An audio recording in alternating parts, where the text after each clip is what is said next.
Being a Christian mom to me means it's all about the legacy that I choose to leave for my children.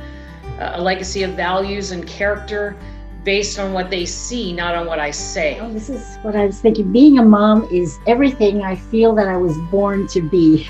Now that sounds a bit lofty, but I think I was born to be a mom. I think even before the world was made, God had planned that was an important part of my life and destiny. Okay, it's not just all of it, but a part of it. God given me that wonderful privilege to be a mom and to nurture 3 individuals to get to know him in their lifetime has been the greatest gift I could ever have. Truth, but then it's also about, the joy of figuring out who these little people are that God has blessed me with. And, it's not so much about making them into who I want them to be, but just understanding who God has created them to be and working with that plan, with the plan that he already has. I think the biggest thing that I've learned through being a mom is that God is always there. He gives you the tools that you need to get through things. But I love being a mom. I couldn't imagine not being a mom. That's, even as a little girl, I always wanted to be a mom. So it's really, being a mom is about partnering with God and partnering with your kids to figure out, who they are, who Christ has made them to be, and kind of what he has for them.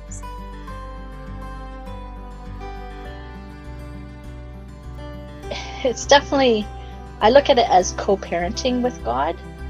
We're all God's children. And so they belong to God.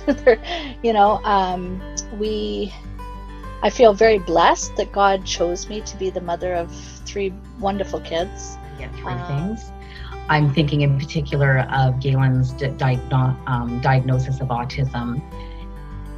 When we found that out, I didn't know if I could deal with it. I didn't know if we would get through it.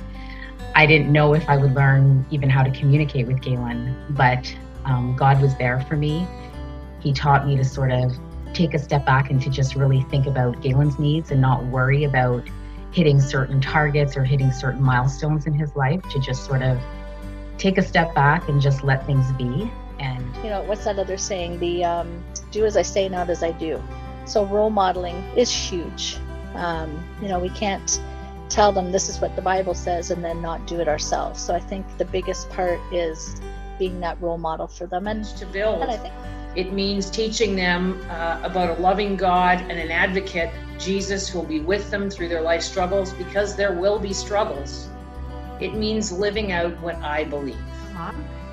For me, I thought it was about changing my kids and helping them grow and learn. And that's part of it, but it's more than that. It's about changing who I am so I can help them grow and learn.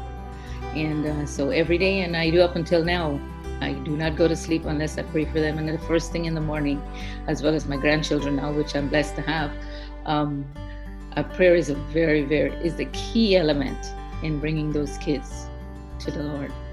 I think the things that helped me, and I've mentioned this before, was that I learned how to read through the Bible in a year, and that was a lifelong thing for me. And I also learned another thing in Bible school is that we made daily prayer lists. So Monday, this would be our prayer group. Tuesday, we'd pray for this. So I learned to do that. So I incorporated those 2 things through raising my kids. That was my mainstay, believe it or not.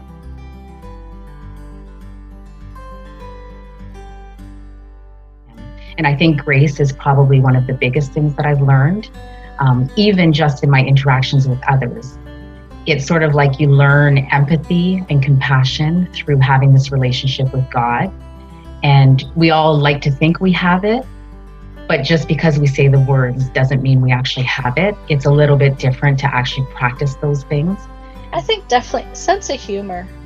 I mean, we know all the other basics, love, patience. I think a sense of humor.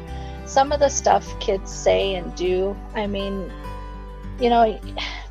just laugh at life. Life is sometimes too short, and you don't want to look back and have regrets, and you want your kids to have happy memories. So I think just a sense of humor. Of the Lord, but my real hero, you ready? Was Proverbs 31. There's this beautiful, virtuous lady. She's impossible to live up to, but I I just assimilated everything she said. Her husband trusted in her. I've got some things here. She was a planner. She got up early. She had irons in the fire. She was a spiritual mentor. She was an encourager. She took care of herself. She had beautiful clothes. She was wise. She had no time for gossip. She feared the Lord. She worshiped. She was my mentor. Her and focus on the family. But if you're in a place that you can do that, I think it's fantastic to hear moms sharing stories about God with their children and being really open about that. A Christ-like character. And I'm learning, I'm continuing to learn every day, and I'd like them to do the same. That, I believe, they take with them. That goes into eternity with them. Everything else won't, but that will. Especially being a Christian mom, that was my main objective, is that my children would grow to know the Lord before I leave this earth. And I always said to them, my biggest dream is to meet you on the other side. God has put these kids into our lives for a reason, and we need to trust that He knew what He was doing, even when we don't.